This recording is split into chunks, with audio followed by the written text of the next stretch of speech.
Hi guys, and welcome back to the Mighty Blues. My name is, of course, Cameron, and welcome back today to another live stream. I've just noticed I've actually got the wrong screen up, so we're going to flip to this screen. As you can see, I am joined by Frank from the TBC Communication campaign, and we're going to have a chat about the latest bit of news to come from Everton Football Club. Literally just a minute ago, Everton have announced that Duncan Ferguson has been appointed as caretaker manager. The full statement reads, Duncan Ferguson has been appointed as Everton caretaker manager for the club's upcoming games. The Blues legend took charge of training at USM Finch Farm on Tuesday morning as the squad began its preparations for the visit of Aston Villa to Goodison Park on Saturday, and then it tells you the kickoff time.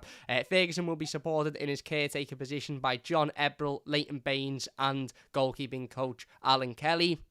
It is the second time Ferguson has taken caretaker charge at the club, having guided the Blues to 5 points from 3 league games against Chelsea, Manchester United and Arsenal in December 2019. An announcement on a permanent managerial appointment will be made in due course. And then there's a list of pictures of Duncan Ferguson and Leighton Baines specifically talking with the squad. I think John Ebrell's there as well on a couple of them. And yeah, we've had an announcement. We've actually had some news. We've had an update. We've actually being communicated to by the football club, considering there is a must-win game coming up on Saturday. I think we could all admit that after the disaster that was last Saturday against Norwich. It's nice for the club to have come out finally and given us a bit of clarity and given us a bit of confirmation on the fact that Duncan Ferguson will actually be taking charge of that game. Obviously, we know he'll be supported by Leighton Baines, John Ebrell and Alan Kelly. I think they're the only 4 people currently at Everton Football Club, to be fair. I think they're taking over every role. They're probably making the tea as well,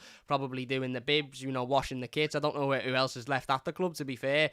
But we are joined by Frank, as I said. Frank's been on the channel before, not so long ago, and we spoke about the lack of communication from Everton's board, specifically Farhad Moshiri, and the fact that Farhad Moshiri likes to go through certain other media means to talk to us rather than actually talking to us through, his own football club social media or, website and stuff. He likes to go to TalkSport and other places, and we were about to sit down, Frank, and have a conversation about, again, another lack of communication. Again, a football club that have left us in the dark. We obviously had a lot of stuff over the last 24, 48 hours or so about Roberto Martinez, which terrified the life out of me. And that seems to have quietened down a little bit at the moment. I personally, don't know if you agree, mate, I personally am not fully convinced that the Roberto Martinez story is dead and buried. I would not be surprised if Bill Kenwright threw absolutely everything at Martinez to try and get him in. But what we do know now, for at least the moment, is that Duncan Ferguson will take charge of the upcoming games being plural, which I think is really, really interesting, because it basically, gives us no indication of how long this appointment will be. But it's clarity, isn't it? We know what's going on now. We know Dunk took charge of training today, and at least we know now that Goodison Park on Saturday will be absolutely rocking. Hopefully the fans get behind the manager, the players get behind it as well. I suppose, before we talk about Dunk or this announcement or this situation, is this the right decision for you? Do you think Duncan should have been put in charge temporarily? And do you maybe perhaps think Duncan should be given it on a permanent, and I say permanent, obviously I mean a temporary basis, i.e. till the end of the season? Yeah, definitely for the Villa game, without shadow of a doubt. That was a decision that was obvious to everybody in football. Yeah. Everybody, not even people who don't follow the club would say, well, it's obvious. Yeah, absolutely. He's the assistant manager. He's the only assistant manager left. So obviously, yeah. But in terms of what happens after Saturday, yeah, I would give him a go. I would give him a go until the end of the season, and this is his his interview, if you like. Yeah. No, I think definitely do that. I think you bring up a good point there about, it's sort of, if this feels like the natural time for Dunk to take charge, doesn't it? Everything seems to have fallen in place for it to be Dunk's opportunity. Yeah, I think Duncan Ferguson wants to be a manager, I'm sure. A manager somewhere. Yeah. And the only way that anybody's going to know if he can be a manager is if he's given the time to do it. Yeah, absolutely. And there's a downside to it. The downside is that Duncan's considered to be a legend by pretty much every Evertonian you speak to. And people who know him or people who've met him say he's a wonderful guy. Yeah. Yeah. So the downside is if he's given the chance and to the end of the season and he fails, then his legend status might be slightly tarnished. But at this particular moment, I think it's a risk that we should be prepared to take. Yeah. Definitely. Yeah, no, I agree. I think you're spot on. And I've said this before over the last sort of 24, 48 hours or so, and I'll say it again. And I'm sorry if people have heard it numerous times and I'm repeating myself. But, if we were sitting at a table and Duncan Ferguson was a name on the table and you had Pep Guardiola and you had, Diego Simeone and you had prime, Jose Mourinho and these type of managers, you'd look and you'd maybe go, well, this is a bit of a risk. You've got all of these different names. But when you look at the names that are cropping up, over the last 24 hours or so, and granted, a lot of these will be agents trying to put their clients in the spotlight, and people trying to get in Farhad Moshiri's ear, because we all know that Farhad Moshiri is very easily swayed. But you look at some of the names, the likes of Slaven Bilic, Roberto Martinez. I've seen Ole Gunnar Solskjaer come up, even Frank Lampard. Frank Lampard for me fits the mould of sort of being a young up-and-coming manager with bright ideas, and I think Frank Lampard would be a much better appointment than some of the other names on the list. But I'll still look at Frank Lampard and think, well, if you're going to give it to Frank Lampard, who's a young, up-and-coming manager, not an Everton legend, obviously no affiliation with Everton, then why not give it to Duncan? Some people would say, yeah, well, Frank Lampard went to Derby and had a year there, and then went to Chelsea and had a year. That's right, that's absolutely spot on. He did. Again, you can't deny that. And Duncan Ferguson hasn't had that experience, and I suppose that's what will probably tip Wayne Rooney, in a lot of people's minds over maybe someone like Duncan Ferguson, because he's doing that at Derby now, doing such a great job in such a difficult circumstance. But again, as you just said, if Dunk isn't going to get the job, he's not going to get the chance. And I feel like maybe this is the sort of the last chance for Dunk to get it, really. If he's not going to get it now, then maybe it's time for him to move away from the club and sort of, go and manage somewhere else. And then maybe the club will come calling. I actually don't think the reason that is to why the club haven't given Duncan the job. And let's be honest, if the club were sold on Duncan Ferguson, he would have been employed as the temporary manager or the permanent manager or the manager until the end of the season by now, because I don't think he would have any issue with it. And if, as I said, he's literally at Finch Farm every single day. He's an assistant manager. He's at the club. So if they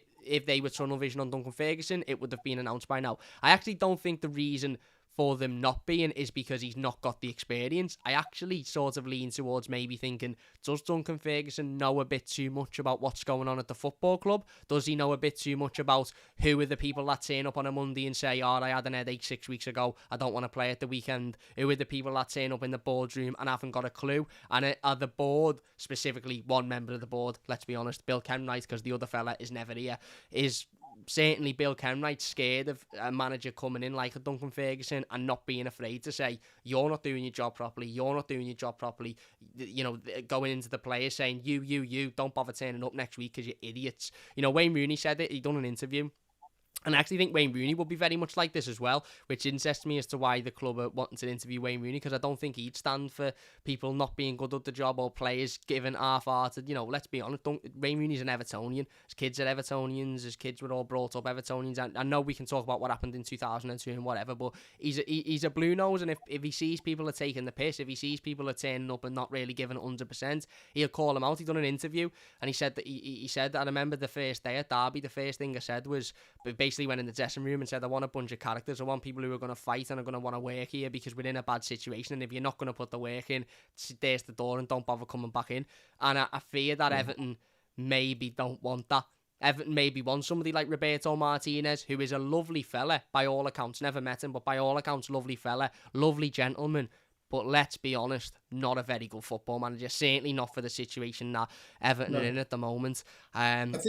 I think the other point to make about Duncan, and I've seen it made elsewhere, but so it's not original thought, but I agree with it completely. There's the cult of Bill Kenwright at Everton Football Club. Yeah, Bill Kenwright is, as he's very fond of saying, the greatest Evertonian who's ever lived. Yeah. Now, if you put his status as an Evertonian against Duncan Ferguson's status as an Evertonian, then Bill's going to lose that one. Yeah, absolutely. Because Duncan is a legend. Yeah. There's no discussion. No disrespect to Bill Kenwright, but he's not a legend. Yeah. Yeah. No, I actually Duncan think. is. Yeah, I think you make a really, really good point there, actually, because that's a point that would insinuate or sort of lead towards a bit of a power sort of situation, and Bill Kenwright, you know, and to be fair, I probably think Farhad Moshiri as well. Let's not get this twisted. Farhad Moshiri loves power. He loves to make decisions. He loves to be the one saying, you know, I'm making this transfer. I'm making this decision. And I actually agree with you. I think, you know, maybe the club are looking at it thinking we don't want somebody to come in who's going to challenge us here. We don't want somebody to come in. But that's what we need. And it's just I just... Again, maybe I'm tunnel vision because I love Duncan. He's a legend and he's passion and he's fight. And I can't see past those 3 games that he was in charge before Carlo come in, and specifically that Chelsea game. That was the best I've felt as an Evertonian in years. And I've not felt like that since. And I hadn't felt like that, you know, post David Moyes at all. That was like Everton. It was our Everton back. It was fight. It was passionate. Let's not forget. People say, oh, it was just running up and down the touchline, giving it the fist. We played the Chelsea team that were unbeaten in 18 games, and we hadn't won for about 6 years. And we turned up and we beat them, rather convincingly. Okay, they had chances, but it was 3-1 in the end. And again, as I say, let's not forget, the entirety of the Everton team ran over to Duncan Ferguson when they scored the 3rd goal, including Dominic Calvert-Lewin, clearly showing there's a relationship there. Dom has come out before and said if it wasn't for Duncan, he wouldn't be as the player that he is today. So the players clearly respect him. Maybe there's a couple that don't, but that's because there's a couple of bad eggs at Everton. There's a couple of players that shouldn't be anywhere near here. There's a couple of players quite a few, yeah. There's a few players that will turn up and go, I can't really be arsed playing next week. Let's have a look. We've got an international break in a couple of weeks. I'll have an injury this week, I think. Or go into the manager and go, I'm feeling a bit, you know, I'm not really up for it. Players that are just, again, big contracts, not arsed about being here, just getting their money and not really giving it 100%. And Duncan won't stand for that. And you know, Wayne Rooney wouldn't stand for that. And maybe Frank Lampard wouldn't stand for that either. But, you know, as we said before, you know, last time we sat down and had a chat, it was about the communication and specifically the lack of communication from the board and from the club towards, you know, where the club are heading. And we had Rafa Benitez in charge at that time, and things were looking really, really bad, and things still are looking really, really bad. But are you still a little bit frustrated that it's taken this long for this announcement to come out about Duncan taking charge of, you know, for the sort of short term? Because this should have been made on Sunday when the Benitez announcement was made, shouldn't it? You know, you're sort of confused that the club are trying to rush into something. I mean, I don't know about you, but Roberto Martinez makes no sense to me whatsoever. No. I still feel the same way that I felt last time we spoke about the fact that the club doesn't communicate properly. Yeah, spot on. And if you look at what's happened since Benitez was given the push, media sources all over the British media have either been saying Kenwright says this, Moshiri says that. Yeah. Now, no disrespect to the other people on the board, but let's be honest, if there's a power struggle at the club, Denise, Grant and Graham aren't even in the game. Yeah. Yeah. The power struggle is between Farhad and Bill Kenwright, and what they do is they speak to their sources in the media, and then their sources speak for them. Yeah. We don't want 2 powerful people in Everton Football Club fighting each other, because that's what it looks like. Yeah. What we need, and I was thinking about what I wanted to say to you tonight. We need unity. Yeah. Spot on. And unity comes from the top. Yeah. The top of the club. The 2 most powerful people at the club are clearly the chairman and the owner. Yeah. They need to make it very clear that they are as one and they are together. Because if they're together, then maybe we can start to bring the club together. Yeah. Yeah. Because the fan base has never been so divided. Yeah. Absolutely. Never. Absolutely. Yeah. It doesn't matter. All the lists of possible managers, every single list you could make, if you made a list of 20 possible managers and then one of them was appointed, there'll be people immediately unhappy about it. Yeah, absolutely. Anyway, but because of the situation, the recent situation, worse, because it's toxic. It really is toxic. I tell you what I will say, and this has really hurt me a lot, not personally, but for the fan base. I've seen a lot of comments on social media and in the media in general saying that the reason why Everton Football Club is in the situation it is now is because of the fans.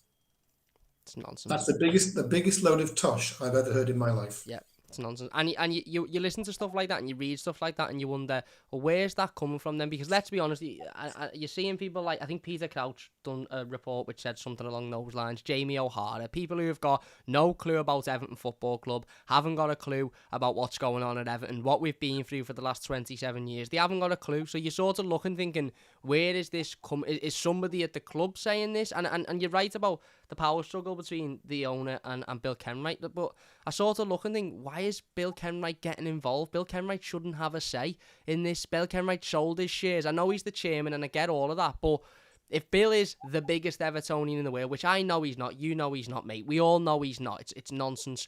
But if he is, and he might genuinely believe he is, he might, I could sit here and say I'm the biggest Everton. You could sit here and say the same thing. Other people could say the same thing. But if he is, he will understand, especially with the Martinez stuff for a second. He will understand. Hang on.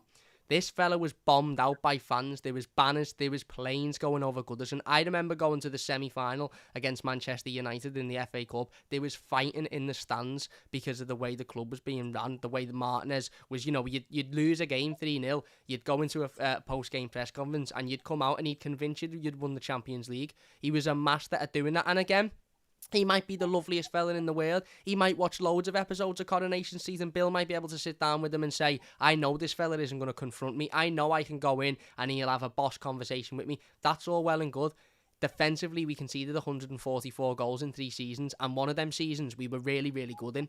We're in a relegation battle, 6 points above the relegation zone. We've just been beaten by one of our key one of our relegation rivals.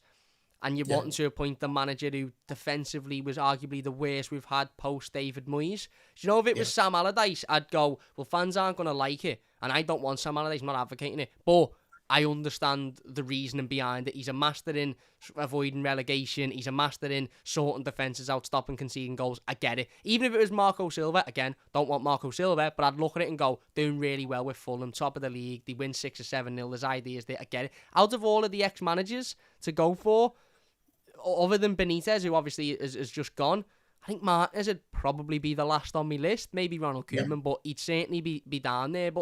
And that's what I mean by what Bill Kenwright. For me, it seems like these thoughts and these decisions are coming through personal preference. I want to get somebody in who I know I've got a relationship with, or does he genuinely just, same as Farhad Moshiri, really? Does he just not have a clue about football? That's something that's very possible, that they don't understand football. Yeah. And I'm sure you remember, like I remember, very clearly that Bill Kenwright said when he brought Farhad Moshiri in, he brought him in. He may not have used these exact words, but he brought him in as the saviour of Everton Football Club. Yeah, to get us in the Champions League. Yeah, and he also said that I will advise Farhad because I know the club and I know about football. That's what he said. Now, so if he's been advising Farhad Moshiri since 2016, then he hasn't been doing a very good job of it, really. And he hasn't got a clue about football either. No, well, he hasn't. He hasn't. This all this boys' pen stuff. Come on, seriously. I'm sure you know, and I definitely know. We both know Evertonians that are 10 times Kenwright. Yeah, 10 times Kenwright. More. There's one member in my group who I won't name because she's going to be involved in our campaign, which is starting against Villa. She goes every single game, home and away, never misses a game. Yeah. And she is the example of the kind of Blues who say things when things aren't right. Yeah. You've got to say things when things aren't right. So I've got to put a shout out to them because you know where I am. I'm not in the country. I'm in Poland. Yeah. But the people in my campaign do go to the game. They do live in England, and they're ready, and they're going to do something. Absolutely. And we're going to get the mainstream media to listen. Absolutely. I'm hoping to speak to some of the 27 for 27 guys this week, and maybe all of us, all of the different groups who want to campaign about the problems of the club. Maybe we can all unite and get together as well. Yeah. But the key thing is we need the mainstream media who are currently talking for Kenwright or talking for Moshiri to talk for us, the fans. Yeah, spot on. Spot on, because a lot of it is nonsense. I was listening to Jim White last week. A lot of what the mainstream media are saying is nonsense. I was listening to Jim White last week, and he was saying, there's a selection of Evertonians who the only one Benitez out because he's managed Liverpool, and even Danny Murphy, who's the biggest copite on the planet and hates Everton, turned around and said, no, Jim, they want him out because they're sitting 15th in the Premier League and have won one game in Premier League game in 3 months. And Danny Murphy is like the last person on the planet to stick up for Everton. So this, as I said, I've said a couple of times over the last couple of days, I'm not falling into this media spin of Rafa Benitez. The only reason he failed, the only reason Evertonians wanted him out was because it was a Liverpool legend, or he managed Liverpool or whatever, because that's a load of nonsense. The reason we wanted him out is because of the results on the pitch. Managing Liverpool didn't help his cause, but the end of the day, any Premier League manager, whether you've managed whoever you've managed before, you get judged by results on the pitch, you get judged by performances, and the performances and the results weren't good enough. It's as simple as that. And no Premier League manager would have lasted. No, you're right. No other Premier League manager, I would argue, in history, has been allowed to go this long. Yeah, I agree. Absolutely. Without being sacked. Yeah, absolutely. Nuno went after 6 games, was it? Yeah, really, really early on, wasn't it? Yeah. Really, yeah. So come on, okay, let's be realistic. Right now, we are a mid-table team at best. Yeah, well, I'd take that.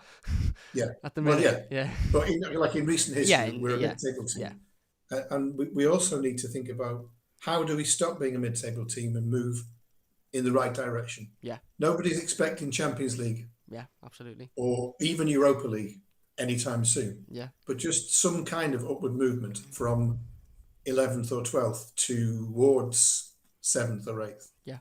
Even if it's one position a year. Yeah, one position a year. Yeah. Like, 11th this year, 10th the year after. Yeah. But as you said, there needs to be a plan. We need to have real football people and real business people in the club, because we haven't. Yeah, spot on. We haven't got that. Spot on. No, I agree. We're not asking for the world. We're not sitting here saying we want to win every trophy. We're just saying have a team that fights, and this is, I suppose, a natural lead into talking about the big man and his position in this situation. As you said before, Everton are the most divided that we've arguably ever been. I'm only 23 years old, but it's certainly the most divided I've ever seen Everton Football Club, second to the end of Roberto Martinez's era, which is ironic and typical Everton for the man that they seem to be chasing to be the fella that caused the last wave of division. But this is, as I said, the most divided I've ever witnessed Everton, and I know a lot of people even older than me would say the same. And the last thing we need is another divisive character to come in and cause further division. The last thing we need is somebody that the fans aren't 100% going to get behind, and I think Duncan Ferguson would be that. And as I said, for me, it would be an easy decision. It would be an absolutely easy decision. You bring Duncan Ferguson until the end of the season and you readdress it then. And to some people saying, oh, we can't risk that because we might get relegated, I said it the other day and I'll say it again openly here. I think Roberto Martinez would take Everton down. And if you're thinking, why am I keep mentioning Roberto Martinez? That's off because the club Bill Kenwright very clearly wants Roberto Martinez. It's not off because Everton have gone, actually, no, we're not interested. It's only off at the minute because the Belgian FA have refused it. If Bill Kenwright wants it enough, then don't be surprised to see his name pop back up over the next coming days. Really, don't be surprised. I tell you what wouldn't surprise me, if Kenwright wants to go back for him after the World Cup. It wouldn't surprise me. And of course, the good thing is he can't really, because the World Cup's in November, December. Yeah, mid-season. So he's going to appoint a new manager in November, December. Yeah. Well, exactly. No. Can't do that. Exactly. You're spot on. But again, for me, like I said, he failed with Belgium. He was dreadful with Everton for the last 2 seasons. First season, great, yeah, record points total, Champions League, Europa League, brilliant finish, brilliant season. But the other 2 were abysmal, absolutely abysmal. If you're watching and you're enjoying, by the way, live, 155 people watching, which is amazing. Hit that like button, please. It would mean a great deal to me. If you're new to the channel, don't forget to subscribe, share the stream, all of that sort of stuff. Let's talk about the big man then. He's been given it on a temporary, well, not a temporary basis, a caretaker basis. The club's full statement actually reads for the upcoming games, which is interesting because it would mean that they may be actually taking a bit of time with this, which is strange. Everton wouldn't rush a decision. That's a bit mad. But it starts with Aston Villa on Saturday, of course. By all accounts, I don't see why Duncan Ferguson wouldn't want the job. obviously the club haven't formally offered him it on a temporary basis, because otherwise he would have taken it, I would assume. But is this an opportunity for Duncan Ferguson now to really sort of snap it with both hands? Because he can go to the, Bill Kenwright's office and knock on the door all he likes and say, Bill, I want the job. He could go to Mashiri and say, Mashiri, I want the job. Doesn't mean they'll listen to him. They might go, yeah, nice one, Dunk, we'll consider you. And then just go, right, put that over there. We'll worry about that on a different day. Is this now the opportunity for Duncan Ferguson through, actual physical performances and atmosphere at Goodison Park to show that, right, I'm the right man for the job? Because Saturday is massive, isn't it, mate? Because Saturday is not only a must-win game in terms of the position we're in the Premier League and the fact we need to start winning games, but if Goodison is, bear for it like it can be, and everybody's screaming Duncan Ferguson's name from minute 1 to minute 90, and he's up and down the touchline, and he may be in the face of Steven Gerrard a little bit, reigniting that, and we win the game, and the players are playing and they're fighting, surely the board can't ignore that then. I think the first thing he needs to do is to win hearts and minds. Yeah. If he can win our hearts and minds, then it's got to influence the two guys at the top. And I tell you what, he should do. The first thing he should do, in my opinion, the team sheet. The team sheet should have Michael Keane nowhere near it. Yeah. Nowhere near it. I'd play Branthwaite with Mina before I'd play Keane with Mina. Yeah. I honestly would. I'd play me with Mina before I play Keane with Mina, to be honest. Yeah. So if he can show, I mean, we know he's got a pair. Yeah. But just to completely underline that he's got a pair, don't have Keane even on the bench. Yeah. Yeah. Have him completely off. Have Mina and another. It might be Godfrey. It might be Branthwaite. It'll probably be Godfrey if the truth be known. That's okay. I can work with that. Yeah. And please play 3 in midfield. Yeah, absolutely. Come on. Absolutely. What's this 2 in midfield rubbish? Yeah. We have to have 3 midfielders at Everton Football Club who can start the game.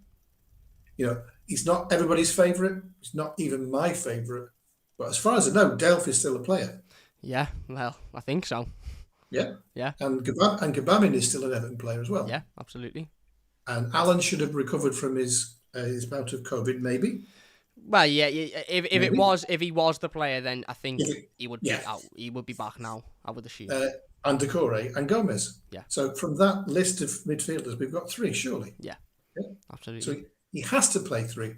If he plays 2, if Duncan plays 2, I really don't understand. Imagine he played 2 at Rondon up front. Well, that's another thing. If he plays Keane seriously, come on, Duncan. If this is your interview for the job, don't play Keane. Yeah. Don't play Rondon up at number 9, and don't play a 2-man midfield. Yeah.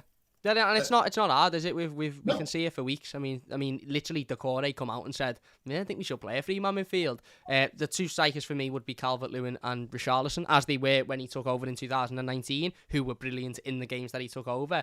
But I actually think you're spot on. This is almost like an interview for him, isn't it? He can sit down and have an interview with the board, but as he said, he could sit down and say everything he likes about how much he loves Everton and the passion and the desire, and he's got this idea and that idea, and we might listen to it and go, that's the best interview ever, get him in. And Mashiri might go, yes, and that, and Bill might go, thanks, Dunk, and then Martinez might come in and go, seen this coat I've just bought, and Bill might go, it's him, get him in, bring him in, because that's how Everton works. There's no plan, there's no structure. Martinez will come in with his MIB pen. Yeah, that's it. Yeah, the old men in black. Yeah, exactly, spot on. And you're right, because this is how this club is run. It's run like a circus, and it has been for far too long. And the people at the top haven't got a clue what they're doing. But what Mashiri, and it is Mashiri, because Kenwright, Mashiri wants to. He can turn around to Bill and say, listen, you haven't got, a say. I'll appreciate your advice, but it's my money, it's my decision, it's my club. I'm making the decision. So what Dunk has to do now is have that, as we said, you can have that interview where he's sitting in a room with, opposite the people. Now your other interview is on the pitch, on a match day. Prove that this team will get behind you. Back the team, prove that this team will fight for this football club. Will design even press conferences. He'll have his first press conference on on Friday, come out and talk about the love, the desire, the fight for Everton. I'm sure he'd be asked about Steven Gerrard. Don't pack punches, say he's a good manager, but, you know, I want to win as I did when I used to play him on the pitch. Make us all sit there watching the press conference, go, get in, I can't wait for tomorrow, this is going to be amazing. Rally the fans, because the fans will all be behind him. Duncan Ferguson's name will be sung at the top of everybody's lungs on Saturday, and rightly so. And as you said, that's another sort of process of the interview that the board can't then ignore, and also another process that other people aren't going to get. Wayne Rooney won't get that. He won't come in on a 2-week trial, or, you know, Frank Lampard won't come in. So I think Dunk will be at home now, or at Finch Farm now, thinking, right, I've got to show that I'm the only option. You know, if the statement says upcoming games, so let's assume that's Villa, and then Brentford next week, and then there's an international break, isn't he? So if we beat Villa, which again, Villa at the moment this side that are the best thing ever, and they've signed loads of great players, and they're doing well, to be fair, but very winnable game. Beat Villa, and we show that desire, that passion, the players turn up, they fight. We all start going, okay, just won a game there against a good side that maybe we wouldn't have won, you know, with the previous manager in charge. You then go in the FA Cup against Brentford. Again, home tie, which is massively important, but also a game against another Premier League side, an opportunity to get into the next round of the FA Cup. All of a sudden, if we go into that international break and Farhad Moshiri's looking at 2 straight wins against Villa and Brentford, and Duncan Ferguson has reignited that desire and that passion and that energy, and the whole fan base is saying, right, there's only one option now because he's there. It's Dunk. Look at how well we've done the last 2 games. I think the board, or certainly Moshiri, because we know Moshiri goes off of emotion, and as long as he's not got an agent in his ear, which is the most worrying, really, because, you know, I saw some people the other day, and he was saying, oh, it doesn't matter if Ken Wright wants Martinez, because Moshiri will just say no, and I felt like saying, yeah, but Moshiri will just say no, and then go and sign get fucking Mourinho or somebody like that, who won't work either. So this is a good opportunity, isn't it, for Dunk to go out there and have that. But I suppose we've got to do our part, haven't we, as fans? If we want Dunk, and from what I'm gauging, a lot of not every Evertonian, because obviously I don't speak on behalf of every Evertonian, but from the last couple of streams I've done and from what I've gauged on social media, a lot of Blues in that stadium on Saturday at Goodison Park will want Duncan Ferguson as manager. So we've got to show to the board why we want Duncan Ferguson, don't we? Almost make it, again, a blatantly obvious decision. Yeah, and I think one thing that needs to be said as well is that I've been going to Goodison since '66. Yeah. But I didn't go so much when I was a kid, but when I was older, teenager, 20s, 30s, 40s, Goodison was regularly a bit of a bear pit. Yeah. And in the last few years, it's got quieter and quieter. Absolutely.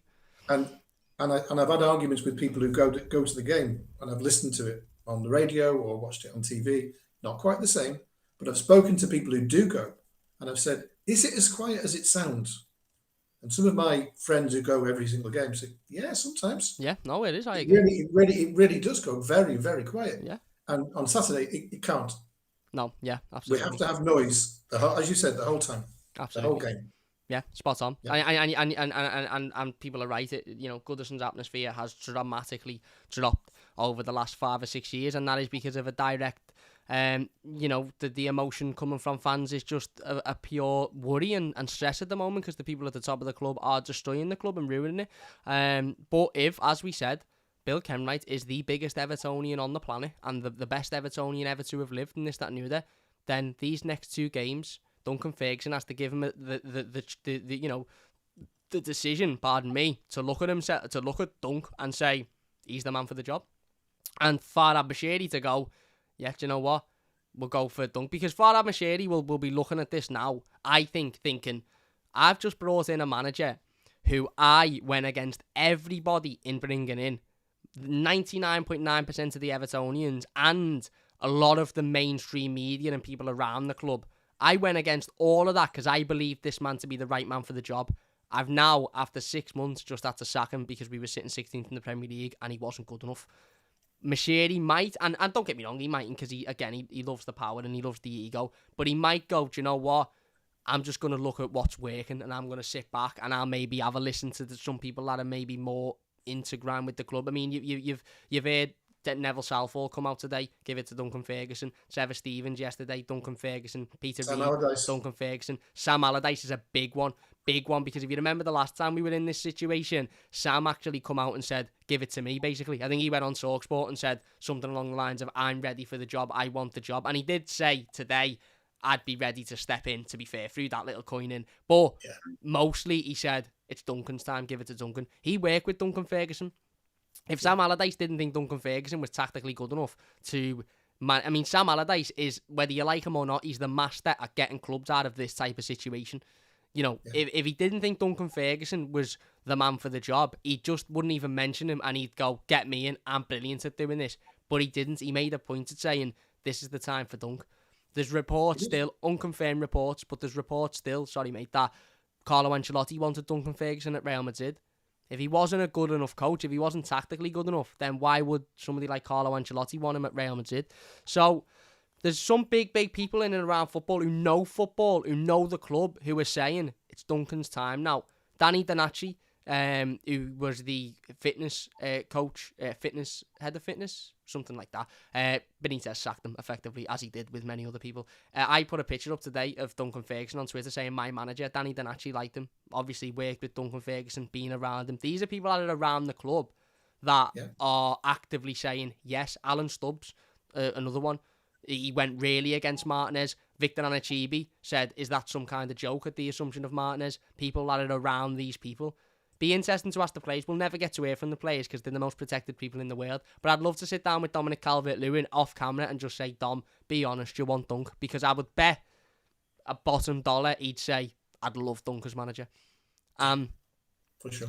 I think the only thing that the club needs to address as well is if they do give it to Dunk for a few games and it works, the thing that failed with Martinez for sure was the defence coach they had at the time was Dennis Lawrence. Yeah.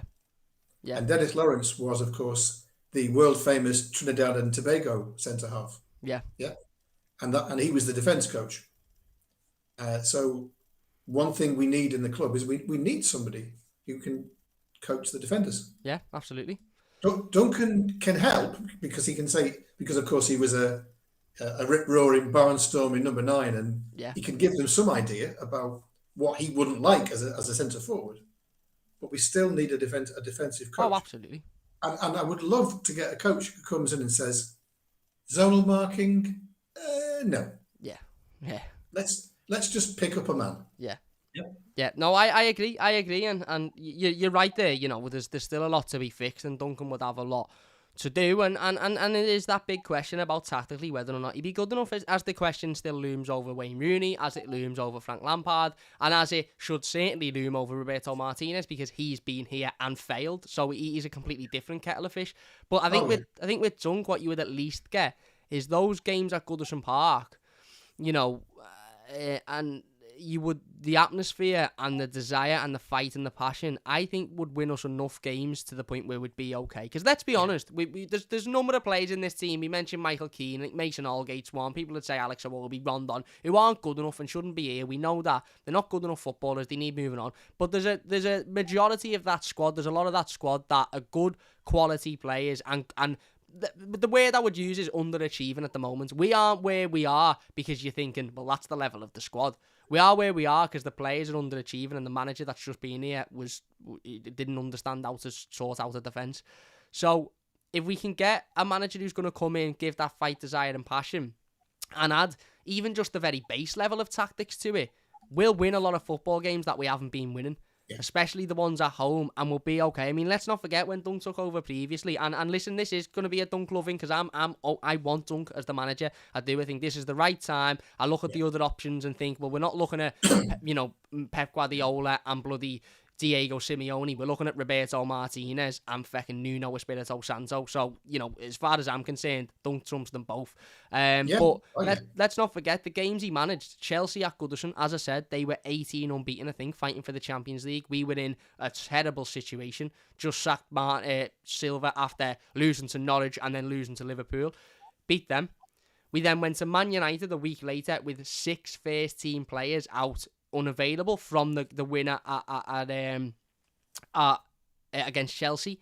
We got a point there. He made a ballsy decision in that game, bringing on Moise Keane and then taking him off because it didn't work. A decision that people went, no, that's not, why would he do that? But then Mikel Arteta does it. Marcelo Bielsa done it the other day, and people are saying, oh, he's great, him. Look, he's got the balls to make them decisions.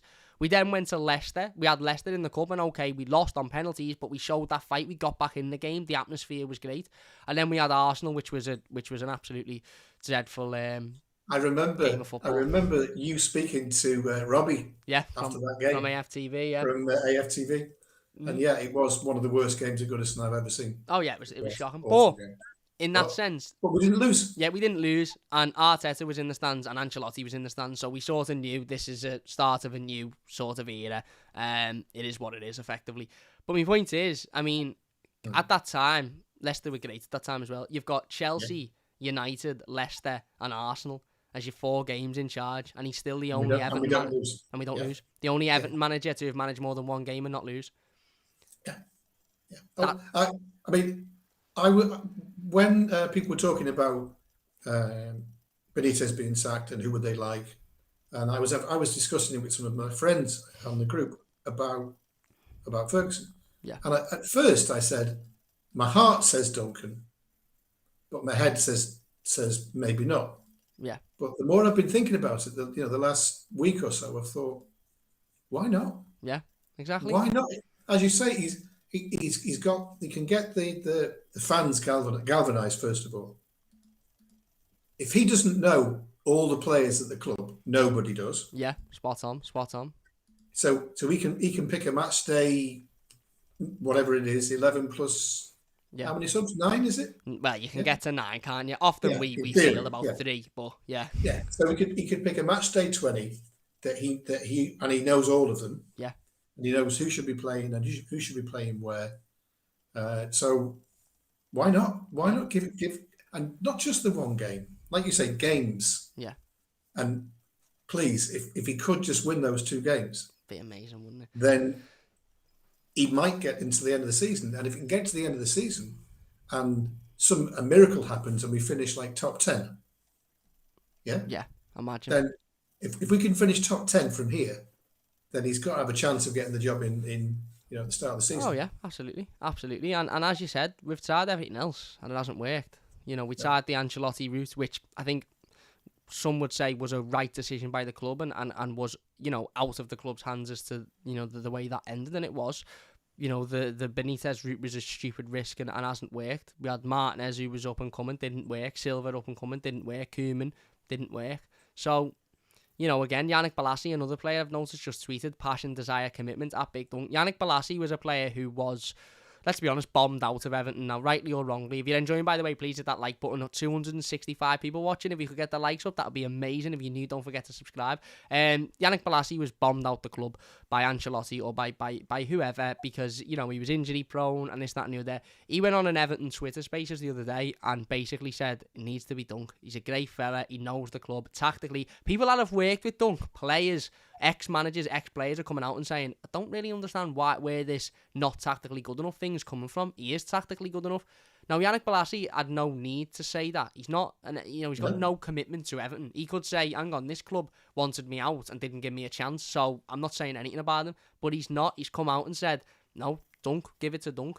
Worked with him. Obviously, that shows that Duncan's got a good relationship with players, even the players that maybe are on the brink of leaving or, and not really being given a chance. And as you said, Dunk's he's also not a man to be messed with, so he'll have a no knobhead policy. If you're a divvy in the squad, you won't get the leeway that you maybe got with other managers. But you're right. If he wins these 2 games, and we're under the assumption, again, very broad statement by Everton, upcoming games, not Villa and Brentford, upcoming games, which could be Villa, could be Brentford, could be just Villa, and depending on what happens with Martinez or somebody else. And the reason the club say this is because they haven't got a clue themselves either. There's no plan, there's no structure, it's just see what happens. And you can't run a multi-billion-pound business like that. No. But go on, mate. Sorry. No, I was just going to say about the plan, the plan concept. I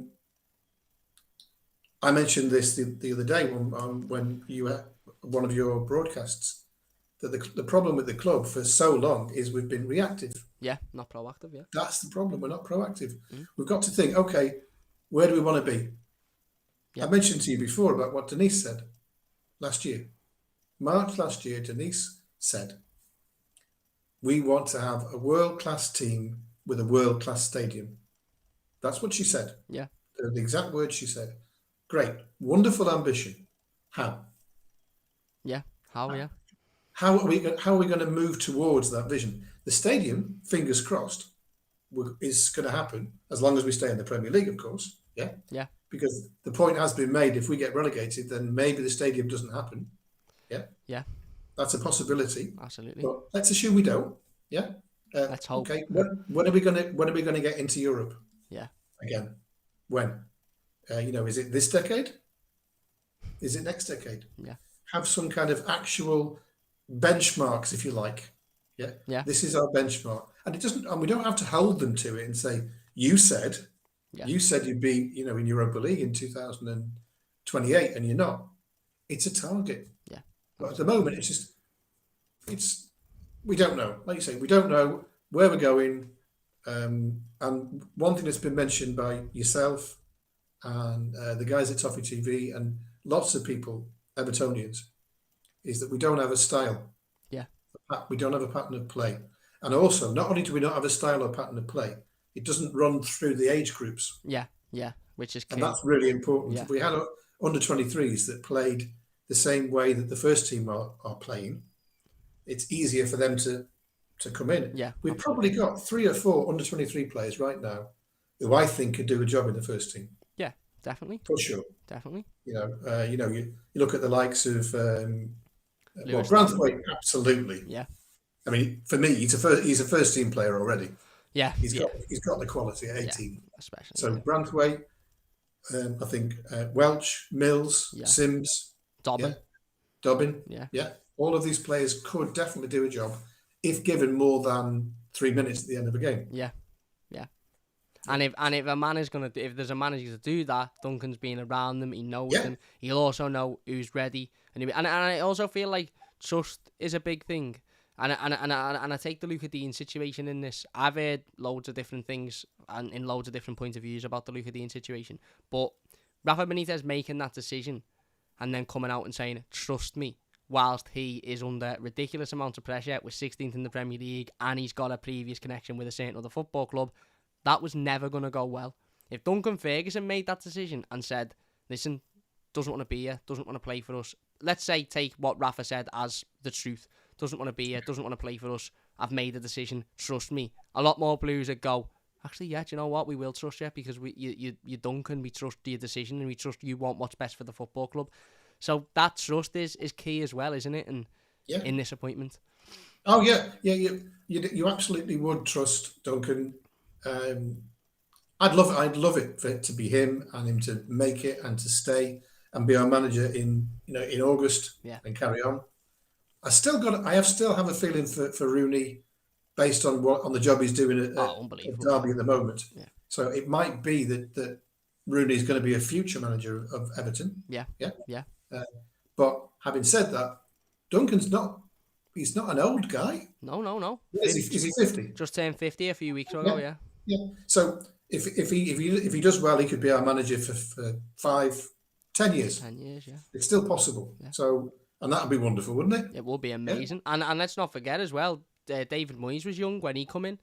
And and I think, when I was listening to Toffee TV today, and Baz was saying that he come in, and within the first week, he come in on a Thursday or something, and on the Friday, he basically said, I don't like players that are injured all the time. So by the game on the weekend, we were 6 players short, because he just said to a load of players, get out, you've not got a future here. And sometimes that's what you need, and that's why I think, that's what I think the club is scared of, really, somebody coming in and disrupting the apple cart and saying, you're not good at your job, or you need to be moved out, etc. But the reality is, for what we need now, we need wins for the start, because that's the first and foremost, the most important thing. But we need somebody that's going to come in and galvanise the club. The fans will get behind, the players will work hard for, and some people say, don't like that, running up and down the touchline, it's cop-out behaviour, it's this, it's that, it's just emotion.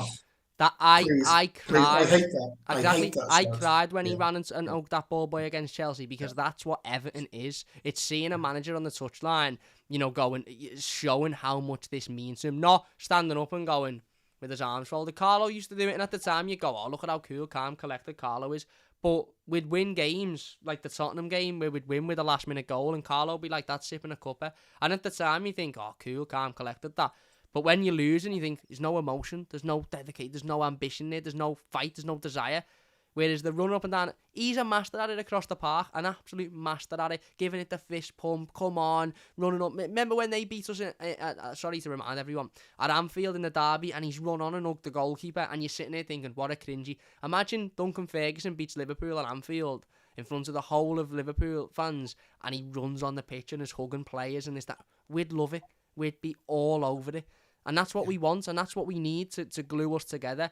And so maybe that is the answer for unity. Yeah. Yeah. If unity. If it can't come from the top, which is we're still pushing for, it can come from Duncan, and maybe he can unite those below him, if you like to use the word. So the players and the fans, and those above him, the senior management, and maybe he could be the catalyst that unites the club. Exactly. And that is only a massive positive thing, isn't it? Everton have put a video on TikTok already of him taking the training session. I can't watch it because I'll be copyrighted, but he looks to be screaming at the players, which is good.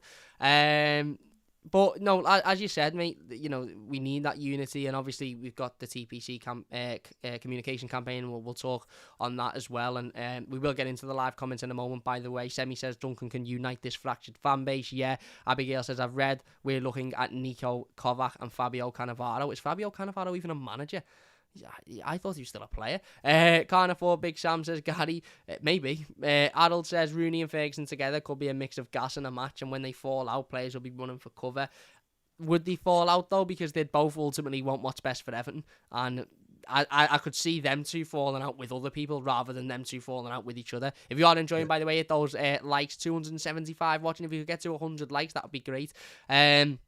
Dave says, best days I can remember lately was Dunk's Caretaker a few years ago. I was floating after that Chelsea win. Yeah, you and me both, mate. Charlie says Rooney's got the job to finish at Derby this season. If he didn't stay to finish that, he wouldn't want him anyway. So Dunk till the summer and then Rooney in the maybe. Rooney. I think Rooney would come to Everton if he was approached, but you're right. Maybe leaving Rooney at Derby till the summer and saying, but it would have to be Dunk to come in the interim. If it was going to be, I'd take Rooney over, I think, everybody else on that list other than Dunk. Certainly over somebody like Roberto Martinez or Slaven Bilic. Ashman says, we need a proper director of football before we think of a manager. Dunk can steer the ship pretty well in the meantime. Well, and maybe Dunk could work with a director of football, because Dunk isn't going to get involved and say, no, I want this, I want that. As long as the fella knows his job and knows what he's doing, I think Dunk could be more than happy to say, yeah, I'll coach the players. I just love Duncan Ferguson, to be honest with you. And Semi says, Rooney's a good shout, is a blue, doing a good job at Derby, no more Hollywood managers. But I also think as well, we'll go on to talk about the campaign in a moment, mate. Sorry, I realised we've been here for 52 minutes, I apologise. Jake says, hello, Cam, mate. Just on Rooney as well, the reason I think Rooney would be in with a shout more maybe than Dunk is because Rooney does also fit Farhad Moshiri's Hollywood manager name, doesn't he? Because he's the name, Wayne Rooney. He's, England's top goal scorer of all time, won Champions League, Premier League. So the Rooney situation for me is an interesting one, because I look at it and I think a lot of fans will be happy with Rooney. Not everybody, don't get me wrong. Some fans wouldn't be happy with him, of course. But I think the board would also look at him. I think Ken Wright would look at him and go, it's Wayne Rooney. If you remember Duncan Ferguson's testimonial, Ken Wright spoke very, very highly of Wayne Rooney and him coming back. And I think Moshiri would go, well, it's me Hollywood name, people out there. And also, in terms of the squad, he's a very respectable person, Wayne Rooney, isn't he? Players are going to listen to him. No one's going to turn around and go, what have you won? Players are going to go, it's Wayne Rooney. So the Rooney one's an interesting one, isn't it? I think Wayne Rooney would be respected by every single player at the club for sure. Not just because of what he's won, but his playing ability. Oh yeah, absolutely. Yeah, he could probably still get in our team. Yeah, he's probably, in terms of English players, certainly in the top 3 of all time. Absolutely. Yeah, I'd argue maybe Gazza at his peak maybe was better than Rooney, maybe, but no, Rooney had. I always remember that wonderful advert on TV when he was playing in the training session, Yeah, Alex Ferguson, and he went in goal, yeah, and then he came out of goal and he dribbled around the hole and tried to score, and then got lobbed by one of the other players. yeah, That's the kind of spirit that Wayne had, and by all accounts, he still has it now. yeah. He's not really an on-camera guy. No, no. And Let's be honest. that's important, by the way, because people have got this perception that, oh, he's stupid, he can't form a sentence. It's No. different being stuck on a camera, isn't it? No, he's not comfortable in front of the camera, and that's okay. Yeah. Yeah. So some of the best managers in the world were not particularly comfortable. Yeah. Pochettino was so successful in England with Spurs and Southampton. He didn't speak English for about his first 4 years. No, and there was a certain player manager of a certain team playing across the park who you couldn't even understand when he was being interviewed. Yeah. He needed a translator. Yeah. So no, Rooney would be, as you say, a Hollywood appointment, but still in terms of like the heart, Duncan. Yeah. No, all day. Absolutely. All day long. But Rooney is sort of like, he's a toffee as well, isn't he? He's a blue. He loves the club. So it's sort of a mix. But no, I'm right. For me, it's blatant. It's there. It's blatant. Appoint Duncan Ferguson. He's there. I can assume he wants the job. Obviously, he wants it because he's took it on a sort of caretaker basis. If he didn't want it, then I'm sure he'd say, well, I'm not having it in any sort of sense. Let's talk about the communication campaign. And obviously, the last time we spoke, we had Benitez at the club. The board were a shambles, and no surprise, nothing's changed. Well, it has changed. We haven't got Benitez at the club, but the board is still a shambles. I was going to say gone on record then as if we're in some sort of court case or something. We're not. If you're enjoying, by the way, leave a like. Don't forget to subscribe. But I've said a couple of times over the last couple of days that this could possibly, but in my opinion, is the biggest decision Farhad Moshiri will ever make during his time at Everton Football Club.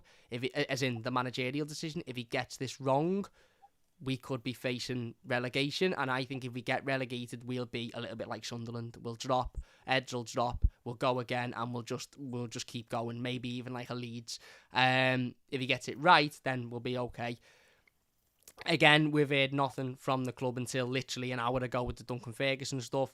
The communication thing is baffling, because I don't know how many times yourselves and me and you and anybody needs to say to the club, grow up, stop acting like children and treat us like the fans that we are, communicate with us, talk to us.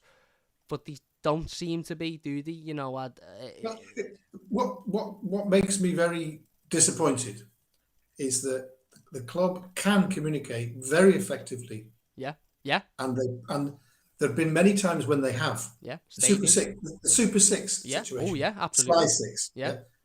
I'll take my hat off to them then. That was spot on. And I think we're the first club to do it. Yeah. Yeah, spot on. So the club can communicate very effectively. So if it can, then it should always communicate very effectively. And I've read a lot of, again, I use the word tosh, yeah, from fans saying things like, well, you've got to realise that the club can't reveal all this information. Well, we're supposed to be the people's club. And it's still on the side of Goodison Park. Yeah. It still says the people's club. Now, if we are, then they should communicate with the people. And in every possible way. Little things like, you check the Everton website and you look at injuries and suspensions, and it'll have a list of names. At the moment, it's a really good list, just one player. But you'll have a list of names, and it'll say the name of the player, and it'll say return date unknown. Yeah. That's, first of all, seriously? So your medical staff do what now? Yeah. Yeah? Yeah. And of course, I'm sure there are some people who do good jobs. So unknown doesn't make sense. Even if they said approximately 2 months, approximately 6 weeks. Exactly. Yeah. And the other thing is, they sometimes put nature of injury unknown. Now, that makes absolutely no sense. How can you know that he's not fit to play, but not know why he's not fit to play? Yeah.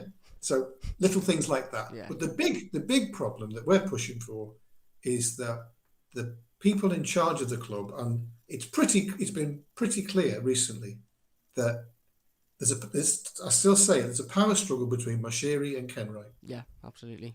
And these are the two people who make all the big decisions. The other people are almost an irrelevance in terms of the big decisions. Yeah. So we need to know, is that the case? Is that true?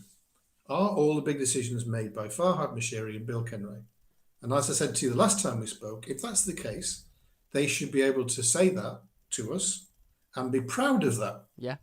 Yeah, we are very proud to say that we work together and we make the decisions together about the Everton Football Club. Yeah. Denise is a CEO, and I'd be astonished if she got involved in anything to do with football. I don't think she does. Grant is the finance guy, so he really needs to tell us what he does. Yeah. Given our financial situation right now, maybe that's a little bit unfair, and also Graham. Yeah. Graham. I've been disappointed that Graham hasn't said a single word since he's been appointed. Yeah, himself. other than his interview. Yeah. Yeah. Nothing. So when Benitez was sacked, yeah, he didn't say anything. No. He's not, as far as I know. I don't even know he's on social media himself. I don't think so, but he's a director of Everton, and Everton have got a social media, haven't they? So yeah, and of course the other thing is recently Kenyon has been appointed the communications guru. Well, I think there's been an appointment, but rumoured. It's not been announced. But as I said, Everton will probably appoint him and then go, oh shit, yeah, we forgot to announce that. How ironic is it that they're looking to appoint a communication officer and can't communicate that they're looking to communicate?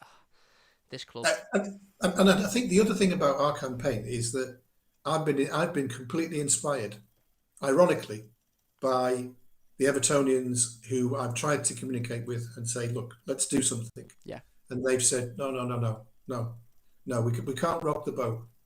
We can't do any kind of protest at any time about anything and about anybody.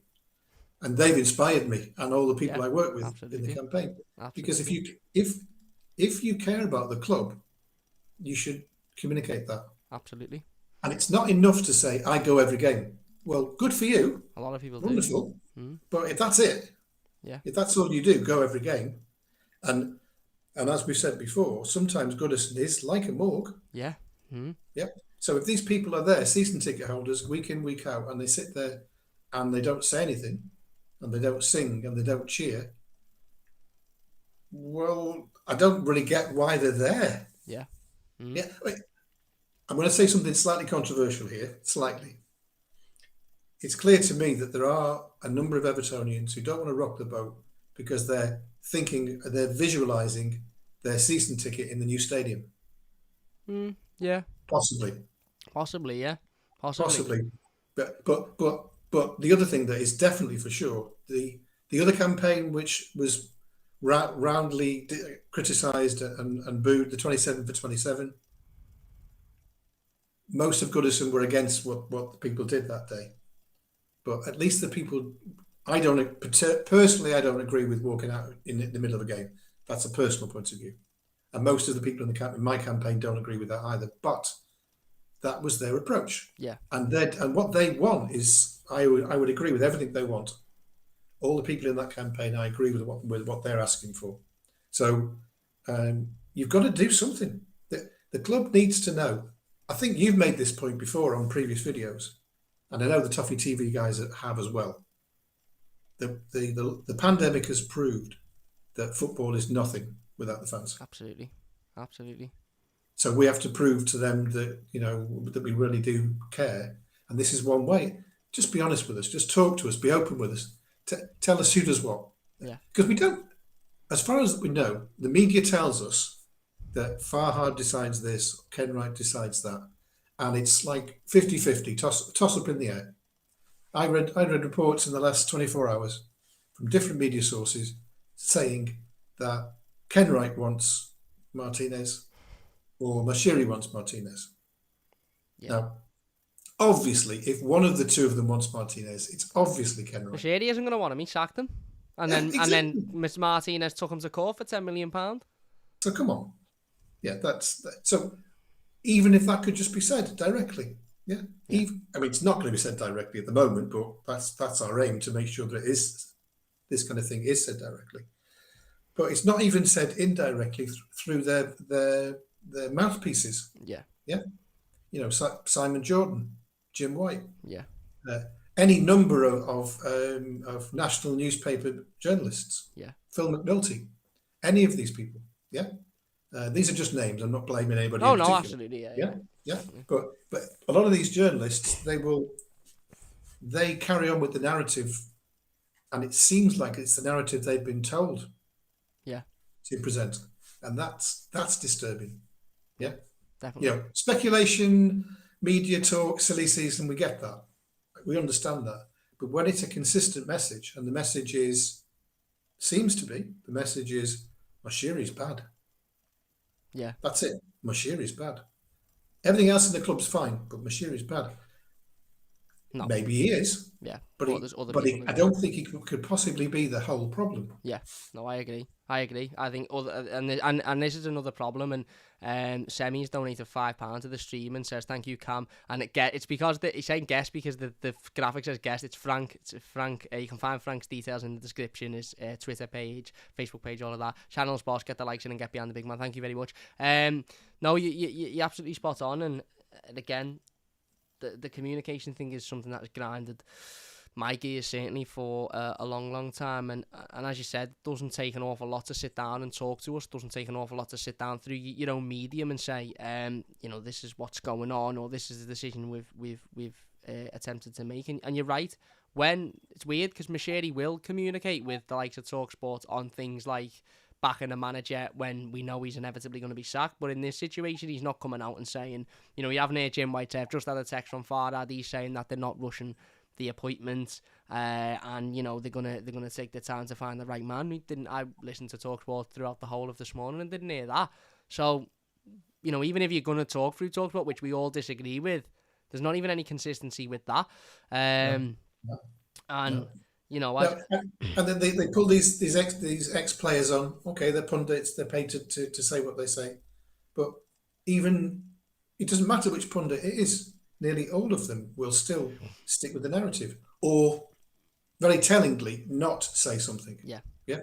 I listened to a guy who was speaking to Radio 5 in the morning. I think it was yesterday morning, and he's an Evertonian.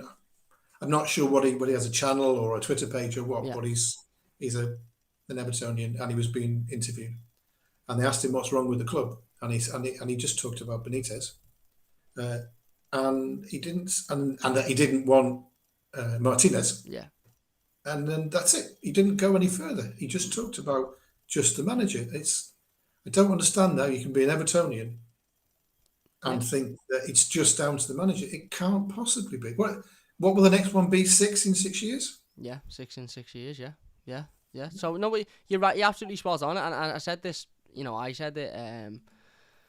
I think I even said it about an hour ago on the review to the Norwich game, is that we all knew that Rafa Benitez was a problem because he's the manager of the team and the team were dreadful and the performances were poor and the results were absolutely abysmal. But anybody sitting thinking that once Rafa Benitez was sacked was going to fix every problem at Everton is wrong, because there is much bigger problems at Everton than Rafa Benitez. And Rafa Benitez sort of hinted at and said this a couple of times. I'm here to fix the problems that have been caused over the last 5 years. The Luka Deans, he sort of, there was a couple of interviews he done which suggested there's bigger problems at the football club than me. It just so happened that he was one of the problems, really, and results and performances were dreadful, and he deserved to be sacked. But he's not the only problem, and he's probably not the biggest problem. One of the biggest problems is having a chairman who believes he's the biggest Evertonian and is wanting to make a decision based on personal preference rather than actually what's best for the football club. Another big problem is having an owner who hasn't got a clue about football and listens to his agent mate in his ear who are only interested in their own financial gain. Another problem is we haven't got anybody at the club that is directing the football club. As you mentioned, what's the plan? Where do we want to be in 5 years? Great. How do we want to get there? What's the, for me, Everton at the very base level, post Watford, maybe you'd say Watford, was a freak result. Certainly post Wolves, Liverpool, Brentford, Palace, Brighton, the club have had ample opportunity to not just sack the manager, but also go, we're in a bit of a bad sticky situation here. We might have to get to the point where we're needing to sack the manager. So let's get a list up. Don't need to tell him. Don't need to say, we've got a No. list of people to replace you. No. But let's No. form a list of people that can potentially come in and you know, who's about, have a little look at some managers in different countries and how they're doing in their styles, a Galtier or, you know, a Gallardo or, you know, this, that and the other, and have a look at who could come in the, you know, if we get to this point. And if Benitez turns it round, you rip the list up or you put it to one side and you go, forget that. But then you make the decision, you sack Benitez and you go, right, we've got a list of this name, this name, this name, this name. We're going to go out. It seems at the minute, but it doesn't seem, it is, isn't it? Let's be honest. Everton have just gone, one day, yeah, he's safe in the job, no problem. The next day, lost, so he's getting sacked again. You know, we're going to sack him. And then they've gone, right, who next? Dunk. What do we do now? What do we do now? Which is not how you run a football club, is it? Not how It's you not run how you run business. any kind of business. Yeah, spot on. No, you know, any kind of business, you know, even if you're a self-employed painter, Yeah. it doesn't matter. It doesn't matter. You're thinking about, okay, so, you know, what am I doing in 3 months' time? Yeah. Yeah. What's next? What's next? That's right. And the club doesn't have any concept of what's next, apart from, oh God, what do I do now? Yeah. Panic. And these are people who are, Mashiri's a billionaire. Yeah. Ken Wright has to be a millionaire. Yeah, multi-millionaire, definitely. I would have thought he's a multi-millionaire. And the other people on the board, with the exception of Graham, because I have no idea about Graham, but the other people on the board, I don't think they'll be short of a few bob. No, highly successful people. Well, Yeah. in previous. In the previous incarnations, yeah. So all these people have been able to be successful, but not in football. Yeah, you know, Mashiri is a finance guy. Ken Wright is a theatre impresario and used to be actor. Yeah. Denise was a very successful charity boss. Yeah. And Grant Inglis, as far as I know, his background is in finance too.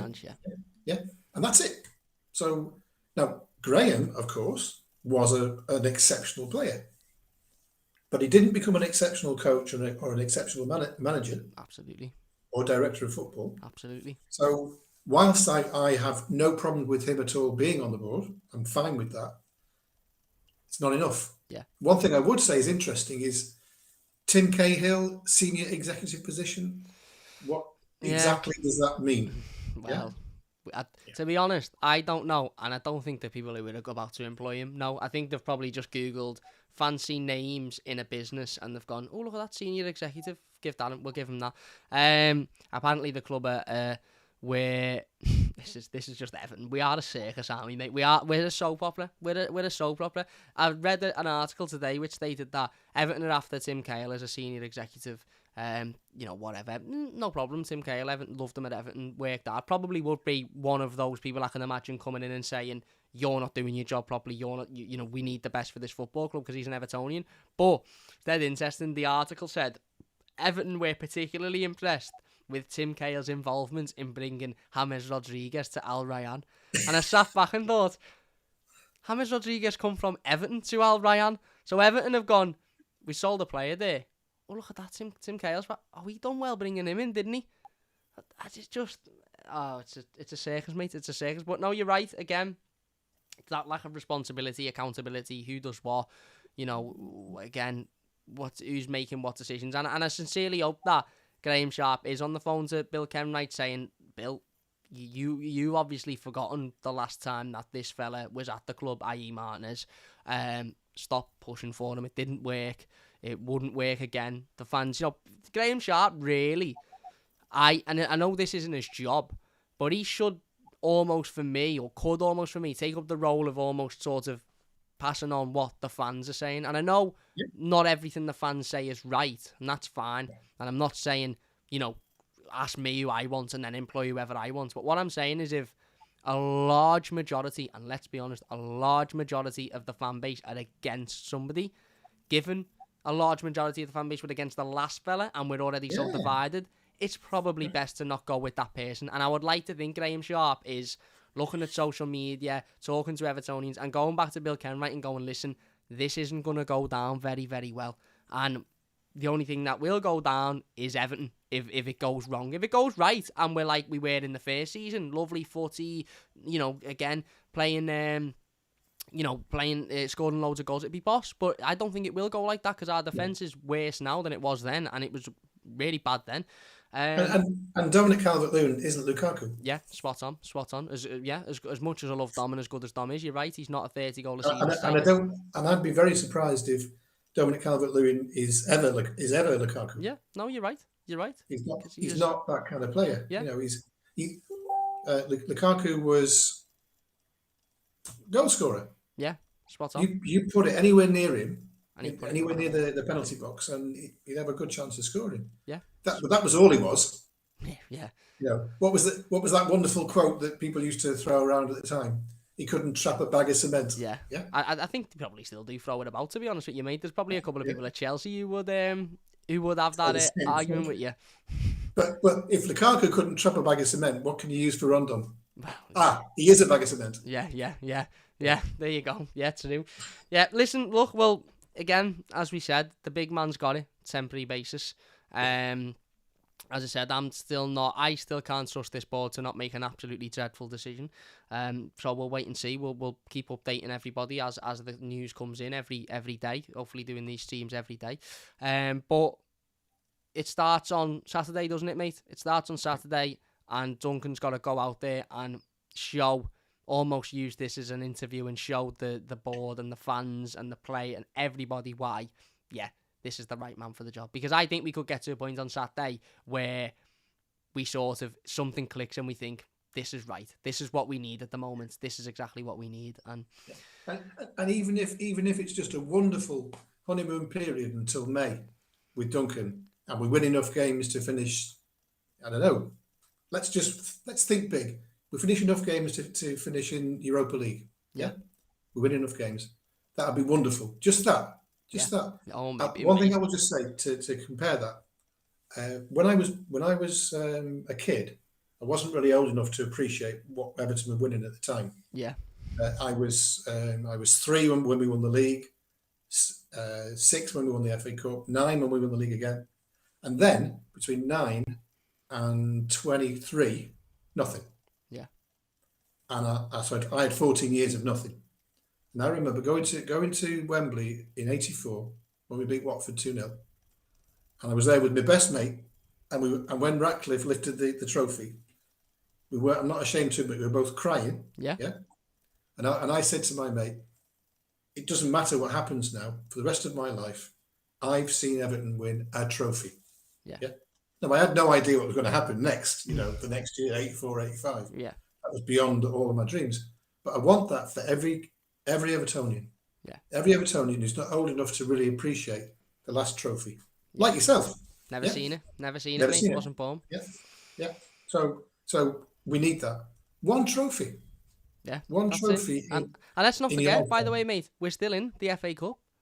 Yeah. Duncan. We beat Brentford. We get a favourable draw. Yeah. And then get through to the next round. Yeah. And by that time, Ferguson's got us playing. And we get a home draw against anybody. Yeah. And we could go all the way. Remember 94. Well, 94-95 was like that. Yeah. Yeah. We had a terrible start to the season. Joe Roll took over, and then from then on, we went on to win the FA Cup. Another former Everton number 9. Oh yeah. He was. I only just remember him myself watching him play. He was underrated. He was a really good centre forward. Much better than Bob Latchford. Yeah. Because he was a goal scorer, but yeah. Joe Roll was much better. Well, let's hope we have a very similar story. Employ an ex-Everton number 9 and have a good end to the season. Yeah. Well, I mean, it has been said by many people that Everton post-war have only ever won anything with an ex-Evertonian as manager. Absolutely. I asked this question on Twitter the other day. When was the last time we won anything without an ex-Evertonian? 30s, something like that. I think it was 100 years ago, nearly. Probably 38, 39. Yeah. The title before the war. So I think so. So some things are written, and look, I know people will go, yeah, but that's going for boys jobs for the boys and the boy. Listen, if it was Michelat, not Michelat, it's a bad example. He's a manager. If it was just an ex-Everton player who we were saying only put him in because he's an ex-Everton player, I'd go, no, that's not right. But Dunk, all the stars seem to be aligning. This just seems to. It just seems to be now, doesn't it? It's the feeling. Last time under Ferguson, previous to, well, even before Carlo and before Rafa Benitez, there was a lot of Evertonians who were very much, no, don't want Duncan Ferguson, he wouldn't work, this, that, and there's still some Blues, but there was a lot in the summer who were very much, no, it's not Dunk's time. A lot in, before Carlo, we were, no, not Dunk's time, even after he'd taken over as an interim. Now, I'd say a large majority of Evertonians are very much just give it to Dunk, and let's go from there. Let's read some of the comments then before we do finish up. Darren says Everton have one who is being stopped from spending money by the other teams. Calm YouTube followers are growing, mate, says Kevin. Thank you very much, mate. Really appreciate it. Rooney get in says Semi. Oh, don't tell me that there's been news while we're live. Well, there hasn't been breaking news, have they, that I've missed? Oh, something I can see Mourinho's face somewhere. Frank Lampard and Wayne Rooney remain strong possibilities according to Alan Myers. That's nothing surprising. Roma manager Jose Mourinho is under consideration. There's your Farhad Moshiri pick, if ever you've seen it. But no, look, we'll be linked with a plethora of managers over the next coming days and weeks, and we'll talk about them as they come in. But at this time, it's Dunk. It's Dunk for Villa. It's Dunk for the foreseeable future. Let's just hope that he does well, and he again the board look and go, you know what, maybe this is the right man to take us forward. Well, listen, mate, thank you very, very much for joining us. As I said, don't forget to check out Frank's social medias, the TBC communication campaign, learn everything about them, get to know them if you don't already. It's really, really important. We're campaigning to to get the communication from the club that we deserve, and for our club to treat us like the people's club, because that's what they bang on that we are. Frank, anything to say, mate, before we finish up?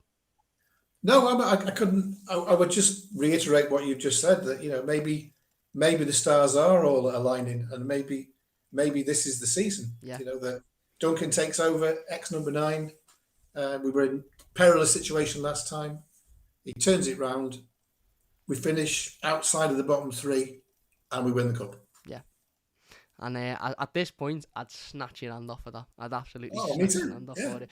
Yeah. Anyway, look, big thank you for watching. Thanks again, massive thank you to everybody in the live comments. Sorry we couldn't get involved with them all, but it's been over 200 views for the whole stream. It's been unbelievable again, and the comments have been flying. So thank you all so much. If you have enjoyed the stream, please hit that like button. It does only take a second. Adam says, Cam, you fancy a stint as manager?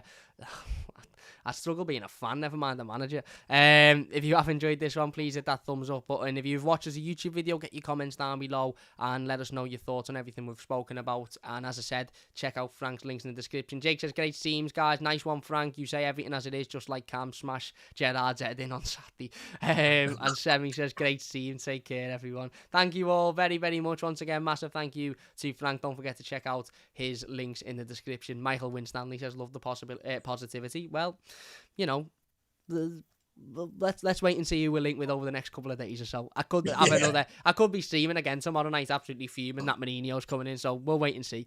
But anyway, massive thank you all for watching. If you've enjoyed it, leave a like, subscribe if you're new, and we'll see you soon on the Mighty Blues.